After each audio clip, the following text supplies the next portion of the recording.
როგორ ვმართოთ საკუთარი რეალობა ფიქრების მეშვეობით, საერთოდ შეიძლება თუ არა რეალობის მართვა ან შეცვლა ფიქრებით, თუ უბრალოდ გაინტერესებთ საკითხი და ამიტომ ხართ აქ. მოკლედ, ველოდები თქვენგან კითხვებს, აქტიურობას, ძალიან საინტერესო იქნება ჩემთვის რა დამოკიდებულება გაქვთ თქვენ, ან რა გამოცდილება გაქვთ თქვენ ამ საკითხთან მიმართებაში. აქედან გამომდინარე გთხოვთ იაქტიურეთ, დასვით თქვენი კითხვები, თქვენი ვარაუდები გამოთქვით და მე სიამოვნებით თქვენთან ერთად ამ საკითხს და ამ თემას გავივლი უახლოესი 9 საათის განმავლობაში. მოკლედ, დავიწყოთ საუბარი იმით, რომ საერთოდ რა არის რეალობა. რეალობა არის ის, რაც ჩვენს გარშემო არის, თუ რეალობა არის ის, რაც ჩვენს შიგნით არის და ირეკლება როგორც გარშემო არსებული მოვლენების ანარეკლი. და აქ მინდა გითხრათ, რომ ორივე სწორია, ანუ ორივეა. შესაბამისად, ჩვენი რეალობა, ანუ სუბიექტური რეალობა ძალიან განსხვავდება იმ რეალობისგან, რომელიც გარე რეალობაა და როგორ განსხვავდება, როგორ იქმნება საერთოდ რეალობა და როგორ იქმნება ეს პროცესი. დავიწყოთ იმით, რომ ჩვენ ვიბადებით, ვისახებით და ჯერჯერობით ჩვენ არ გვაქვს არც ემოციები და არც დამოკიდებულებები გარკვეულ მოვლენებთან დაკავშირებით. ჩვენ უბრალოდ რეცეპტორების მეშვეობით, რომელიც ჩვენ სხვადასხვა გრძნობის ორგანოში არის კონცენტრირებული, აღვიქვამთ გარემოში და შინაგან სამყაროში მიმდინარე მოვლენებს. მაგალითად, ახალშობილი ბავშვი გრძნობს შიმშილს, ან გრძნობს დედის სითბოს, ან ესმის როგორ ჩხუბობენ მშობლები და ასე შემდეგ. და ეს არის აბსოლუტურად ისეთი ობიექტური რეალობა და ყველას რომ მკითხო, ყველა იტყვის, რომ კი, ანუ ეს შეგრძნება ნიშნავს შიმშილს, ან ეს არის ყვირილი და ასე შემდეგ. ძირითადად ჩვენ ამ ყველაფერს აღვიქვავთ გრძნობის ორგანოებით და შეგრძნებები არის ერთნაირი. შემდეგ კი სადღაც 2 თვის ასაკიდან ჩვენ გვერთვება ემოციური სფერო, ანუ იმ მოვლენებს, რომელსაც გრძნობის ორგანოების მეშვეობით აღვიქვავდით, უკვე გადავიდა რაღაცა სხვა დონეზე და ეს არის ჩვენი შთაბეჭდილებები, ანუ რა შთაბეჭდილება მაქვს ამასთან დაკავშირებით. მაგალითად, როდესაც დედა ათბობს ახალშობილს, მას ეს სიამოვნებს და მოსწონს და ცდილობს, რაც შეიძლება მეტი იყოს ეს მის ცხოვრებაში და როგორც, ან მაგალითად, როდესაც დედა აჭმევს, ბავშვი ხვდება, რომ ტირილის დროს უფრო ხშირად აყავთ ხელში და უფრო ხშირად გრძნობს სითბოს, შესაბამისად ამას მანიპულირებას ეძახიან, თუმცა აი ის ინფორმაცია, რომელიც მიიღო გარე სამყაროდან, შემდეგ გაანალიზა, უკვე ამ ინფორმაციას იყენებს. და მოდით მე დაფას შემთხვევით არ მაქვს აქ, მე მინდა ეს ყველაფერი დაფაზე გავიაროთ. შესაბამისად, ჩვენი რეალობა შეგვიძლია ესეთი პირამიდის, აღქმის პირამიდის ფორმით წარმოვიდგინოთ, სადაც, იმედია, კარგად ჩანს რაც ხდება დაფაზე, პირამიდის ფსკერია, ესეთი ყველაზე განიერი და ყველაზე დიდი მონაკვეთი, ეს არის ჩვენი შეგრძნებები და ჩვენი გრძნობები. ანუ ის გრძნობის ორგანოები, რომელიც ჩვენს სხეულში არის განლაგებული, ეს შეიძლება იყოს მხედველობა, შეიძლება იყოს სმენა, გემოვნება, ყნოსვა, შეგრძნებები, შეხების, ტაქტილური, თერმო და ბარო რეცეპტორები. ანუ ჩვენ ვგრძნობთ ზეწოლას და ჩვენ ვგრძნობთ სითბოს. შესაბამისად, აი ამ რეცეპტორებით მიღებული ინფორმაცია ყველასთვის ერთნაირია. და იზომება ცელსიუსებში, იზომება ჰერცებში, იზომება გარკვეული ტალღებში და ასე შემდეგ. მაგალითად, ყვირილის ხმა დეციბელებში ყველასთვის ერთნაირია, მაგრამ ვიღაცისთვის ძალიან ხმა მაღალია და ვიღაცისთვის, პრინციპში ასატანი ხო ახლა ყვირის, მაგრამ რაღაც კატასტროფას არ წარმოადგენს. ანუ ნახეთ, ჩვენი ფიზიკური რეალობა ყველასთვის არის მეტნაკლებად ერთნაირი და ავიყვანეთ ზემოთ ემოციურ სფეროში და შევქმნით სუბიექტური რეალობა. სუბიექტური, ანუ ემოციური რეალობა. ემოციებში ჩვენ გვაქვს ჩვენი გამოცდილება, პირველი გამოცდილება და მნიშვნელოვანი გამოცდილება, რომელმაც შექმნა ჩემი შთაბეჭდილება რაღაცასთან დაკავშირებით. მაგალითად, როდესაც მამა ყვიროდა, შემეშინდა. ყოველ ჯერზე, როდესაც მესმის ყვირილის ხმა, ჩემი სხეული რაღაცნაირად რეაგირებს და შეიძლება მე არ მახსოვს ის პირველი გამოცდილება, მაგრამ ჩემს სხეულს ახსოვს.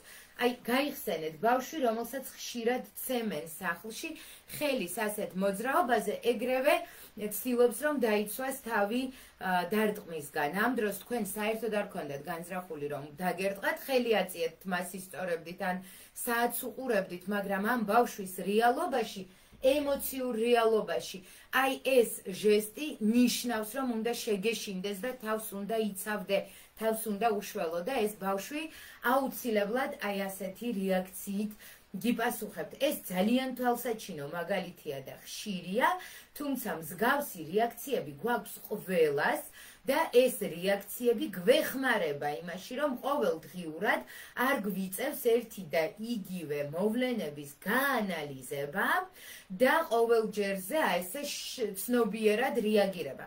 მაგალითად, როდესაც სწავლობთ მანქანის ტარებას, თქვენს ფიზიკურ რეალობაში იყო ძალიან ბევრი მოვლენა, რომელიც ერთდროულად უნდა გაგეკონტროლებინათ იმისთვის, რომ მანქანა გემართათ და ამ დროს თქვენ ვერ ისმენდით სხვა ადამიანების ლაპარაკს, ვერ უსმენდით მუსიკას და ბევრ სხვა რაღაცას ვერ აკეთებდით, მაგრამ როგორც კი ეს გადავიდა უკვე რაღაც კომპეტენტურ სფეროში, ანუ თქვენ ისწავლეთ როგორი რეაქცია უნდა გქონდეთ სხვადასხვა სიტუაციაში, თქვენთვის ბევრად უფრო მარტივი გახდა საუბარი საჭესთან ან რაღაც სხვა აქტივობები, რაც იმას ნიშნავს, რომ მსგავსი რეაქციები, მსგავსი შთაბეჭდილებები ეხმარება ადამიანს იმაში, რომ მისი ენერგია, მისი ოპერატიული სიჩქარე, დამუშავების სიჩქარე იმის, რაც ხდება რეალობაში, არ იყოს დაკავებული ყოფით ყოველდღიურ რუტინულ რაღაცეებზე და იყოს თავისუფალი უფრო აქტუალური საკითხებისთვის. და აი ამ ემოციური შთაბეჭდილებების რეალობის შემდეგ ჩვენ კიდევ ერთ რეალობას ვქმნით, პირამიდის მწვერვალია ეს არის ჩვენი მენტალური რეალობა. ანუ ჩემი ფიქრები და დასკვნები იმ მოვლენებთან დაკავშირებით, რომელიც მე ჯერ ფიზიკურად აღვიქვი, შემდეგ ემოციურად განვიცადე და ამის შემდეგ უკვე გავაანალიზე და გარკვეული დასკვნები მივიღე. და მოდით აქ ვნახოთ რა ხდება. ძალიან ხშირად ადამიანს ამ დროს შეიძლება დაემართოს განზოგადება.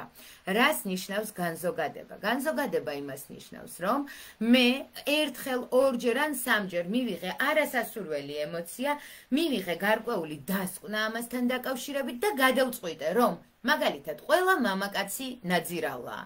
ან ყველა ადამიანი არის ერთნაირი. ან სამყაროში არაფერია შესაძლებელი.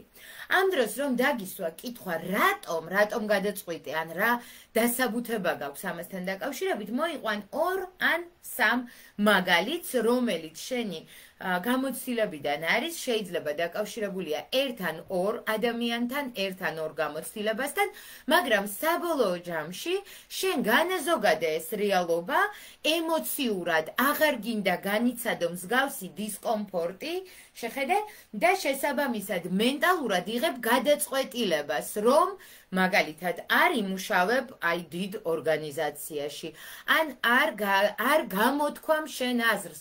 ყველაზე ხშირი ფობია არის სიტყვით გამოსვლის ან საუბრის ფობია. მე მეშინია რომ გამაკრიტიკებენ და როდესაც ასეთ ტიპის ფობიასთან მუშაობ და ჩავდივართ იმ ბირთვულ ძირეულ გამოცდილებაზე, შეიძლება აღმოვაჩინოთ, რომ იყო ერთი მასწავლებელი, ან იყო ერთი კლასელი, რომელიც ხშირად აკრიტიკებდა ან დასცინოდა ბავშვობაში და მას შემდეგ გადაწყვიტა, რომ საერთოდ აღარ ილაპარაკებს, იმიტომ რომ ლაპარაკი უდრის დაცინვას, დაცინვა ჩემთვის არასასიამოვნოა და მოდი ჯობია ჩუმად ვიქნები და ხმას არ ამოვიღებ. ანუ შევქმენი მენტალური რეალობა, განვაზოგადე და ამით თითქოს გავიმარტივე ცხოვრება, მაგრამ საქმე იმაშია, რომ ჩვენ ცხოვრობთ აქტიურ სამყაროში და აქ ძალიან ბევრი მოთხოვნა იმისთვის, რომ იყო წარმატებული, იმისთვის, რომ იყო რაღაცნაირად აღიარებული, შენ გჭირდება კომუნიკაცია და როდესაც შენ კითხვის და როდესაც კითხვას გისვამენ, ან გელაპარაკებიან, გიშრება პირი, აქ ჩნდება ბურთის განცდა, გეკვეთება კიდურები და გგონია რომ ეხლა მიწა გამოგეცლება ფეხებიდან. ეს იმას ნიშნავს, რომ შენ რაღაცა უფრო სიღრმისეული აკრძალვა გაქვს ლაპარაკზე, რადგან შეიძლება ძალიან არასასიამოვნო ემოციური მდგომარეობა მიიღო. რაც დღეს უკვე ვადაგასულია ის კლასელი, ის მასწავლებელი, ის მშობელი აღარ არის შენთან და შეიძლება ის ადამიანი, რომელიც ამ კითხვას გისვამს, საერთოდ არაპირებს შენს დაცინვას, პირიქით აინტერესებს შენი აზრი, ან შეიძლება თვლის, რომ კომპეტენტური ხარ ამ საკითხში, მაგრამ იმიტომ რომ შენ უკვე გქონდა გამოცდილება და შენ უკვე განაზოგადე ეს ყველა ადამიანზე, შეიძლება ძალიან გაგიჭირდეს. მოდი ესეთი მაგალითი მოვიყვანოთ, ლოკოკინებს აქვთ ნერვული სისტემა, ანუ შეუძლიათ ფიზიკური სამყარო აღიქვან, მაგრამ ლოკოკინებს არ აქვთ ემოციური სფერო, ემოციური სფერო აქვთ ძაღლებს. და ლოკოკინა, რომელიც სადღაც მიხოხავს ან მიცოცავს, დაუყარეს იქ მარილი და ლოკოკინას არ უყვარს მარილი, მას ეს არ ესიამოვნა და დაიმალა თავის სახლში. როგორ ფიქრობთ, ეს ლოკოკინა აღარასდროს აღარ გამოვა თავისი სახლიდან, რა თქმა უნდა არა. იმიტომ რომ ის იპოვის ახალ გზას, სადაც ის დისკომფორტი, რომელიც მას არ სიამოვნებს, აღარ იქნება.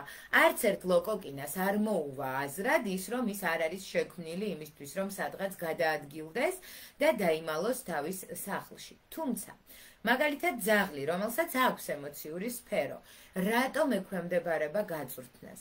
იმიტომ რომ ის პოზიტიური თუ ნეგატიური ემოციური განმტკიცება, რომელსაც აძლევს მწვრთნელი, ნელ-ნელა მიყავს ძაღლი იმ გადაწყვეტილებამდე, რომ აი ეს კარგია, აი ეს მაძლევს სასიამოვნო ემოციურ განმტკიცებას და ეს არ მაძლევს. შესაბამისად მე ჩემს რეალობას, ჩემს ემოციურ რეალობას ისე ვატრიალებ, როგორც მინდა რომ იყოს. შესაბამისად მე გავაკეთებ იმას, რაც მომიტანს პოზიტიურ ემოციურ განმტკიცებას, ან არ გავაკეთებ იმას, რაც არ მომიტანს. თუმცა ძაღლებს არ აქვთ მენტალური რეალობა.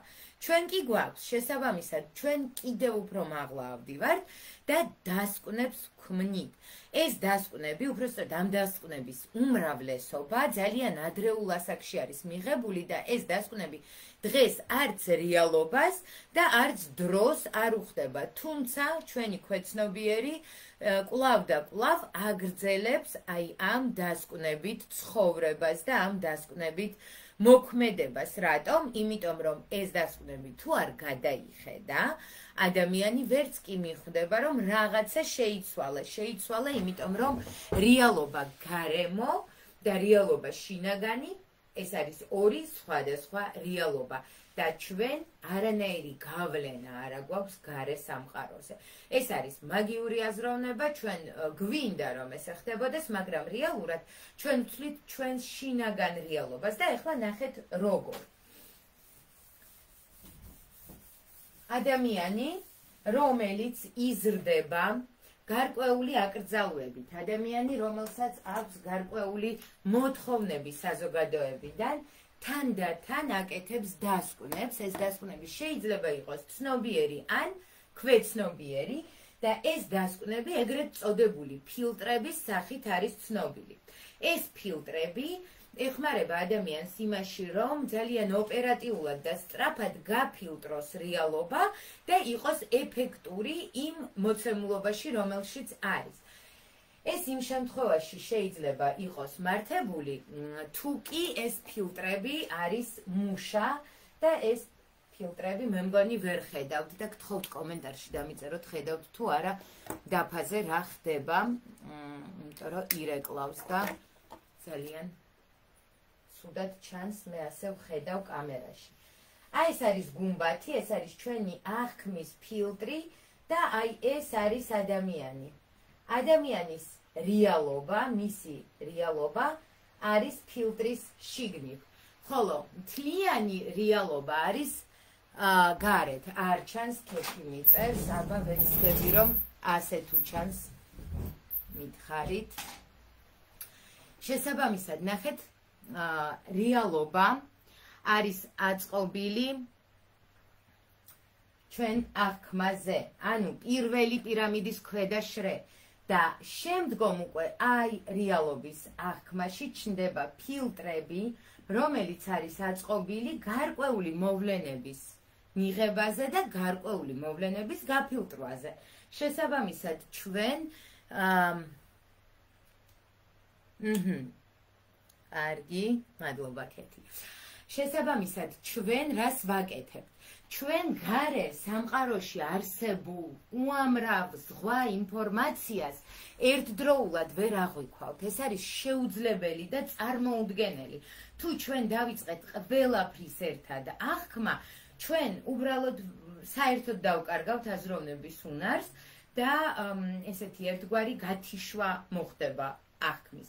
ამიტომ ჩვენ გვაქვს ესეთი უნარი აღვიქვათ 7+-2 ერთეული ინფორმაცია ერთდროულად, ყველაფერი დანარჩენი გადადის რაღაცნაირად ფონში და იმ ფონში არსებობს. გაიხსენეთ მომენტი, როდესაც იჯექით სკოლაში გაკვეთილზე, დაიღალეთ და დაიწყეთ ფიქრი რაღაცაზე და უცებ მასწავლებელი ყვირის შემამხედეთ და თქვენ ამჩნევთ, რომ რას ლაპარაკობდა, ან რა ხდებოდა კლასში, დარჩა თქვენი ყურადღების მიღმა, იმიტომ რომ თქვენი ყურადღების ფოკუსი მთლიანად იყო გადართული იმაზე, რაც თქვენ შინაგან სამყაროში ხდებოდა.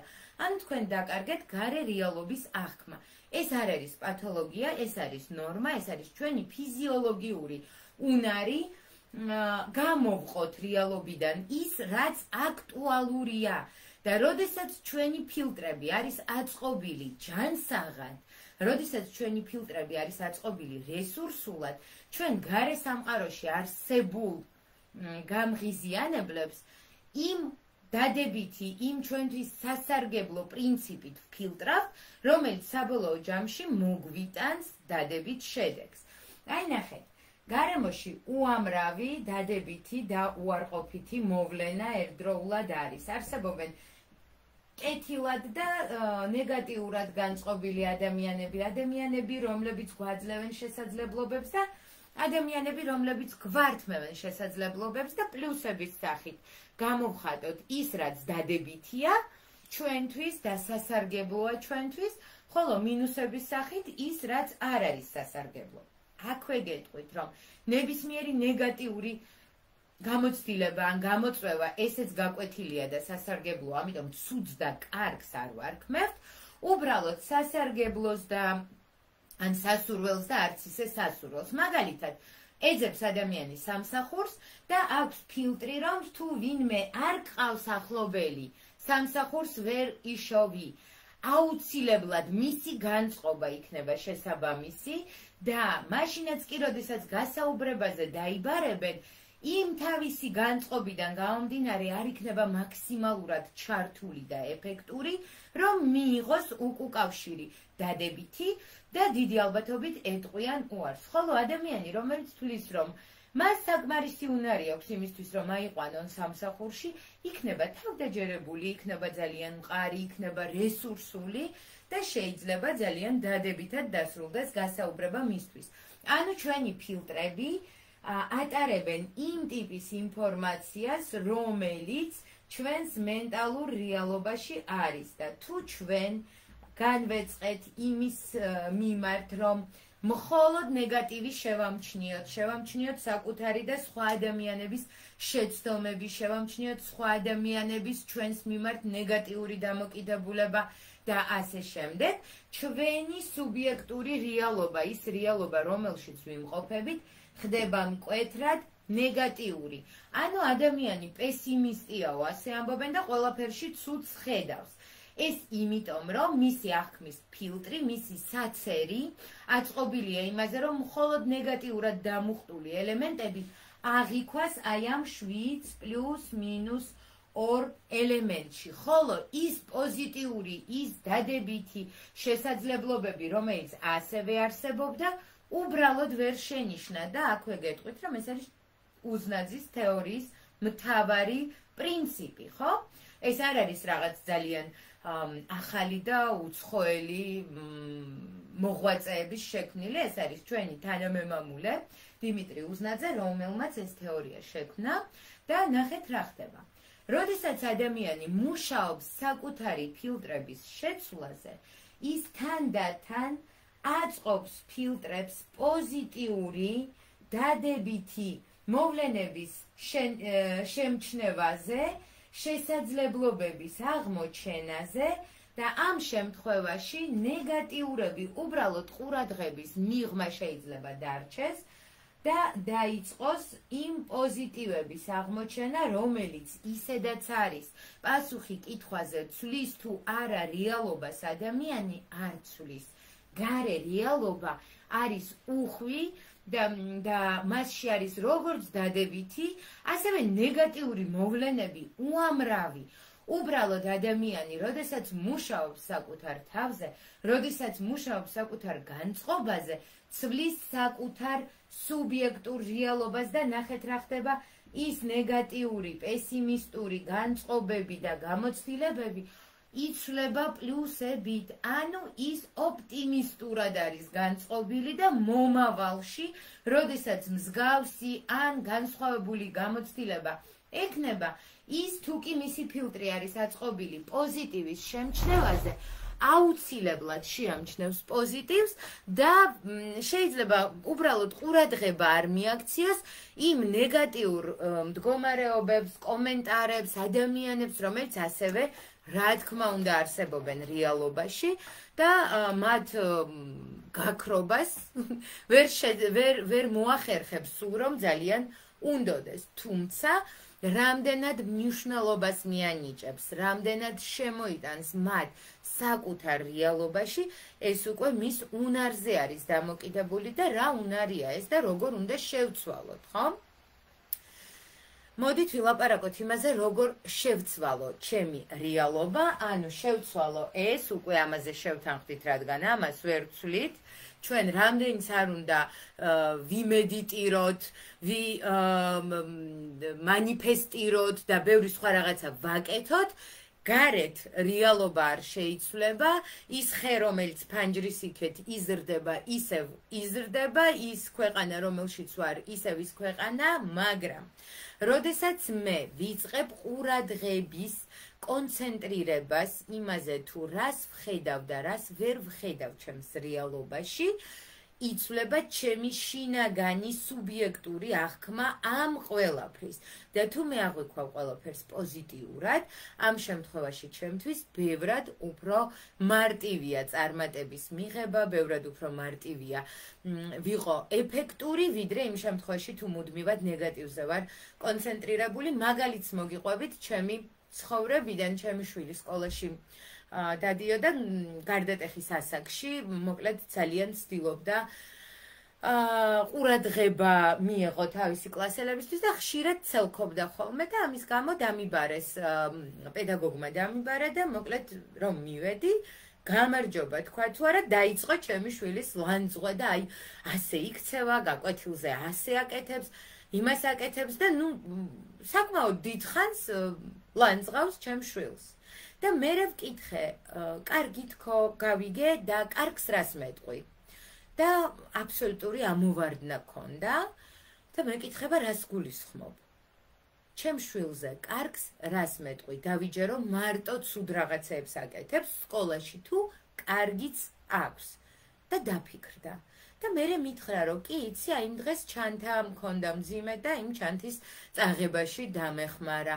პრინციპში არასდროს არ ამბობს უზრდელ სიტყვებს და აღმოჩნდა რომ თურმე არც ისე ცუდია ეს ჩემი შვილი, თუ კი შეხედავს ამ კუთხით.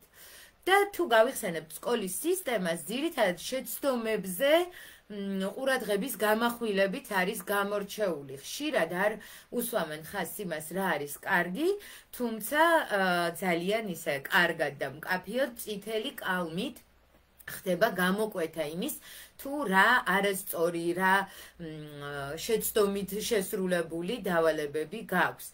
რაც რა თქმა უნდა ჩვენს ფილტრებზე ნეგატიურად აისახება და თანდათან უკვე ვიწყებთ აი იმ ნეგატიურზე კონცენტრირებას უფრო და უფრო. შესაბამისად, ჩვენი მთავარი მიზანი და ამოცანა არის ავიღოთ პასუხისმგებლობა საკუთარ რეალობაზე, საკუთარ თავზე. დღეს უკვე არ ვართ სკოლის მოსწავლეები, არ ვართ პატარები, შესაბამისად შეგვიძლია გავაკეთოთ ისე, რომ ჩვენს რეალობაში დიდი გენერალური დალაგება მოვახდინოთ და ამ დიდი გენერალური წმენდის შემდეგ შემოუშვათ მხოლოდ ის, რაც ჩვენ გვინდა. აბა დაფიქრდით, თქვენს კარზე ვინც აკაკუნებს, ყველას უშვებთ შიგნით. არა, იმიტომ რომ თქვენი სახლი არის თქვენი საცხოვრებელი სივრცე და ამ საცხოვრებელ სივრცეში უშვებთ იმათ, ვინც თქვენი აზრით უსაფრთხოა, დადებითია, სასიამოვნოა და ასე შემდეგ. თუ თქვენ უშვებთ ყველას, ესე იგი თქვენ რაღაცნაირად ეს საზღვრების, ბარიერის, წინააღმდეგობის პრობლემა გაქვთ. ზუსტად ასე თქვენს რეალობაში ყველაფერს არ უნდა უშვებდეთ და მოდით რამდენიმე სავარჯიშო გავაკეთოთ. პირველი სავარჯიშო არის რა?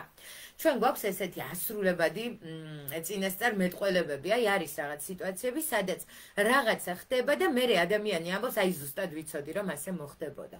აი აქ ყოველთვის დაუსვით საკუთარ თავს კითხვა, საიდან ვიცოდი რომ ზუსტად ასე იქნებოდა და შეიძლება აღმოაჩინოთ რომ არ იცოდით, უბრალოდ განწყობა გქონდათ და განწყობა გქონდათ იმიტომ რომ რამდენჯერმე თქვენს ცხოვრებაში მსგავსი რაღაცა განმეორდა. შესაბამისად, თქვენ უკვე ელოდებოდით კიდევ ერთხელ აი ასეთ განვითარებას და ძალიან ხშირად ადამიანები თვითონ უწყობენ ხელს საკუთარ ცხოვრებაში მოვლენების ნეგატიური გზით წარმართვას. მაგალითად, თუ მანამდე ადამიანს ყავდა თქვათ არაკეთილსინდისიერი პარტნიორი, შემდეგში ყველა პარტნიორს უყურებს ეჭვის თვალით და შესაბამისად ის პარტნიორი ან გაექცევა, ან თქვათ გახდება არაკეთილსინდისიერი და შესაბამისად იტყვის ხომ ვიცოდი.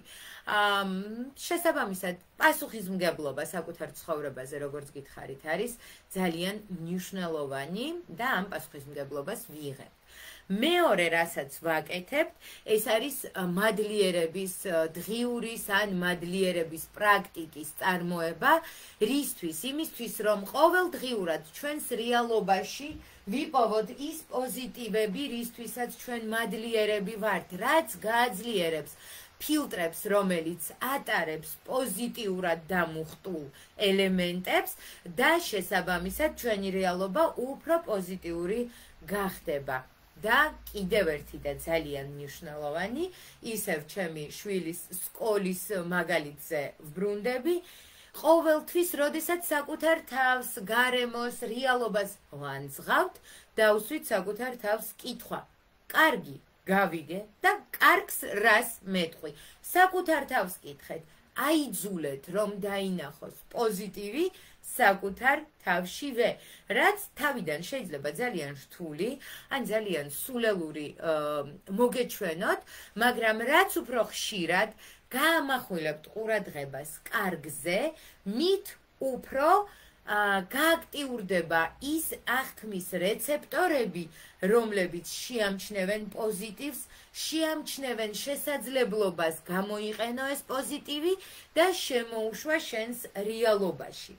და კიდევ ერთი ძალიან მნიშვნელოვანი ეს არის აი ეს აფირმაციები, მანიფესტაციები და ბევრი სხვა პრაქტიკა, რომელიც თითქოს და ქმნის ჩვენს რეალობას. სინამდვილეში ისევ და ისევ ჩვენ ვიყენებთ განწყობის თეორიას და მოდით დავფიქრდეთ რაზე.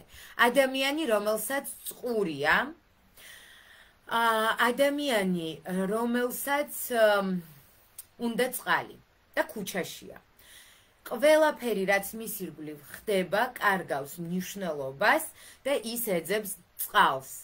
გასაყიდ წყალს, ფანტანს, სადაც მიიღებს წყალს და ამ დროს ვერ აფიქსირებს იმ ნეგატივს, რაც ნეგატივი რაღა იყო და იმ ყველაფერს, რაც მისი სურვილის მიღმა. შესაბამისად, მარტო წყალი, როდესაც დაიკმაყოფილებს ამ სურვილს, წყალი აღარ უნდა, რომ მკითხოთ, რამდენი მაგალითად სხვა ტიპის სავაჭრო ობიექტი, რამდენი ადამიანი, რამდენი ცხოველი, რამდენი ხე შეგვხვდა გზად, ვერ იტყვის, ეს იყო მისი ყურადღების მიღმა.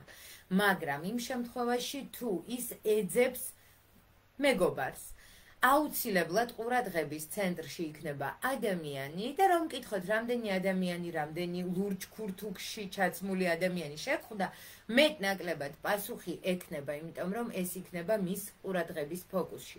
როდესაც ჩვენ ვაკეთებთ აფირმაციებს, ვიმეორებთ მათ, ეს არის ალტერნატიული მენტალური რეალობის შექმნა. ნახეთ, ჩვენ ხელოვნურად ვამატებთ ფილტრებს, მოდით ესე დავასვათ, ფილტრები, რომელიც არის ჩემთვის სასურველი ფილტრი. მაგალითად, მე ვარ წარმატებული,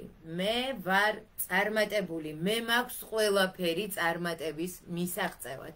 შესაბამისად, ამ ფილტრში თქვენს რეალობაში შემოვა ყველა ის შესაძლებლობა, რომელიც თქვენს წარმატებულობას შეუწყობს ხელს. შესაბამისად, აფირმაციები ამ შემთხვევაში მუშაობს როგორც დამატებითი ფილტრის მონტაჟი. თუ ეს წარმატებულობა არ მოდის კონფლიქტში რომელიმე სხვა რწმენა წარმოდგენასთან, მაგალითად, წარმატებული ადამიანი ნაძირალა, ხო? ამ შემთხვევაში თქვენი წარმატება ძალიან რეალური გახდება. თუმცა თუ არსებობს რაღაცა სხვა ტიპის ნეგატიური, ამკრძალავი რწმენა წარმოდგენა, თქვენში გაჩნდება შინაგანი კონფლიქტი. თქვენ დაიწყებთ წარმატებულობის ვარიანტების შემჩნევას, თუმცა თქვენში შინაგანი ბრძოლა იქნება, მივიღო თუ არ მივიღო ეს წინადადება, გადავდგა თუ არ გადავდგა შესაბამისი ნაბიჯი, რაც საბოლოო ჯამში ბევრად უფრო დამღლელია, ვიდრე უბრალოდ წარუმატებელი ადამიანის რწმენა წარმოდგენებით ცხოვრება. შესაბამისად, თუ იგრძნობთ მსგავს კონფლიქტს, უკეთესი იქნება, რომ მიმართოთ თერაპევტს და ამ თვეში სხვათა შორის სტიმულში ჩვენ გვაქვს ფასდაკლება სხეულზე ორიენტირებულ ფსიქოთერაპიაზე ლიკა ცაავასთან. და როგორც ყოველთვის ჩვენი 4 შაბათის ლაივის მეგობრებისთვის, მაყურებლებისთვის, იმათთვის, ვინც უყურებს და აზიარებს, გვაქვს ეს ფასდაკლება, შეგიძლიათ მოგწეროთ და გთხოვოთ 3 სესიაზე ფასდაკლება გამოგიგზავნით ფასდაკლების ვაუჩერს. ეს მხოლოდ თებერვლის თვეშია, შესაბამისად თებერვლის ბოლომდე თუ გააქტიურებთ ამ ფასდაკლების ვაუჩერს, გექნებათ 3 სესია ფასდაკლებით.